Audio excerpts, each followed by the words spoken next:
өглөө нэмэнд сая гүйж явахдаа бас хэдэн бодлоод орж ирээд тэргээ тэгцэлэх гээд бичлэг хийж байна. Тэгээд 25 наснаас 30 нас та залуучуудаа зориулаад, дүүнертэй зориулаад нэг жоохон юм ярмаа санагдаад. Японд би 25 настайд ирж ирсэн.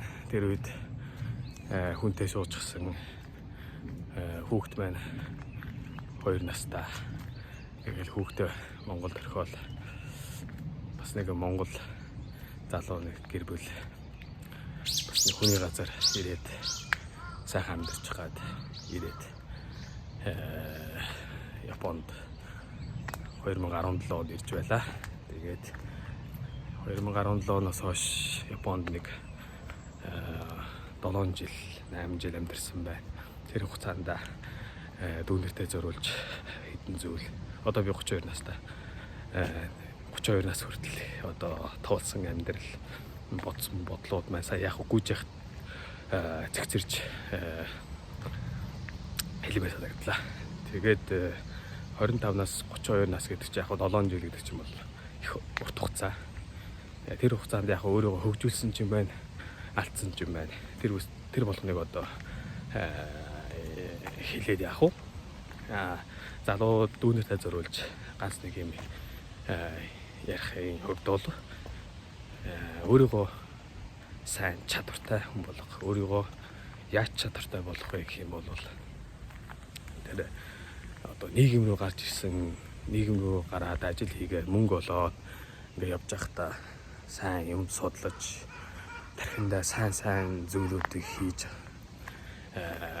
амьдрахгүй болохгүй мэн. Ер нь тэгээд хүний тархин дотор бодлоос тэр ухамсараас хүний амьдрал хүний амьдралын тэр заяа тавилан шаарддаг одоо тавилан болж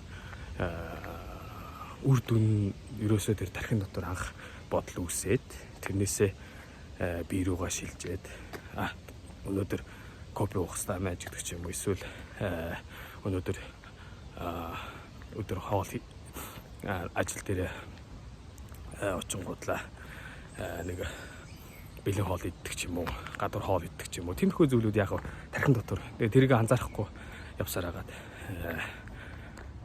2-3 жил ажил хийж гисэн тэгсэн мөртлөө хадгалсан мөнгө гэж байхгүй. Тиймэрхүү зүйлүүд одоо тохиолддог юм болов гэж ойлгож байна.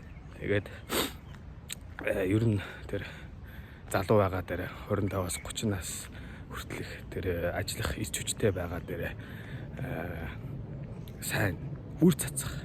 Үр цацхан гэдэг нь мөнгийг сайн хөрөмтлүүлэх. Тэр мөнгөөр мөнгө олох. Тэр нийгмийн санхүүгийн одоо ойлголттой болох. Зөвхөн өөрөө ажил хийгээд мөнгө олох биш, тэ. Мөнгөөр мөнгө олох. Тэр зүйлүүдтэй сайн суралцж явах хэрэгтэй болов гэж ойлгож одоо амьдрах хэрэгтэй болов. Тийм бол яг 30 нас гараад ирэхээр би одоо мөнгө сайн хадгалж чадсан байна. Мөнгө олж өгч байна гэдэг ч юм уу. Тиймэрхүү сайхан одоо ирээдүй хүлээж байгаа байхгүй. Тэгээ би багтаа нэг монголчуудын хувьд бол яг уу тэр нийгэм орчин тойрон мөнгө олох тэр цалингийн их бага хэмжээгээр шалтгаалаад тэгээ орчин тойрноос шалтгаалаад олон зүйл байгаа л ахaltaа хадгалж чадахгүй гэл эсвэл нэг тим жингсэн байна. Иргэн тойронд байгаа ийм жингсэн байна. Тэгсэн гээл шалтгаан тооцоол ингээл нэг нь мэтгэхэд 25 нас, нэг нь мэтгэхэд 26, 27, 28, 29, 30 гээл ингээл хүүхдтэй болоод тэгэл иргэн тойрны харсан чинь манай найз нар манай 10 жилийн хүүхд тэгээ явж илээ. Тийм бизнестэй болцсон байлаа гээл. Тэгэл би чи юу юм бэлээ гээл анхаарах, анзаарч эхлэх. Тэрнээс сэргийлж одоо тэр яг эд насн дээр 25 насн дээр 30 насн дээр 30 хүртэлхтэй одоо хамаг байдаг.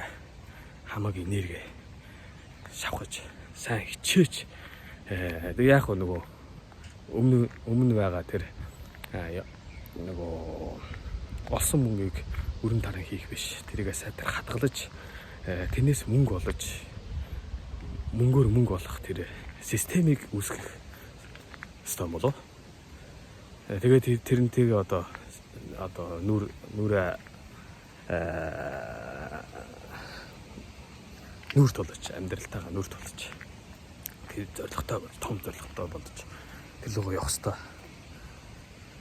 Заавал ч бид амжилтанд хүрэх ёстой.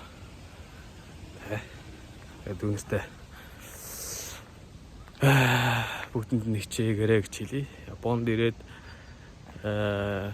одоо би бол Японд ирсэндээ баярлж байдаг.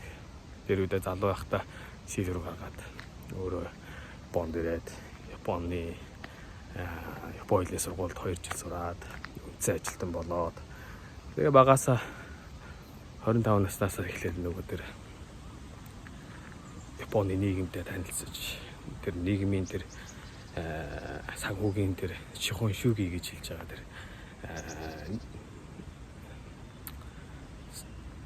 нийгмийн тэр санхүүгийн тэр мөнгөний тэр системийг нь ойлгож тариагаа тарьж явсараад 32 хүрсэн байна. Одоо дөнгөж жил одоо миний тарьсан тариа дөнгөж одоо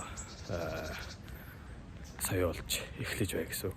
Тэгм болохоор эхний 1 жил, 2 жил, 3 жил, 5 жил, 10 жилийн урт хугацаанд тэр тариагаа сайн тарьж явах хэрэгтэй болов. Тариагаа тарьцгаа хэвлээ. Тэгээд 35 нас, 40 насн дээр зүгээр жахтал мөнгө орж ирдэг. Тиймэрхүү системийг үүсгэж залуу насыг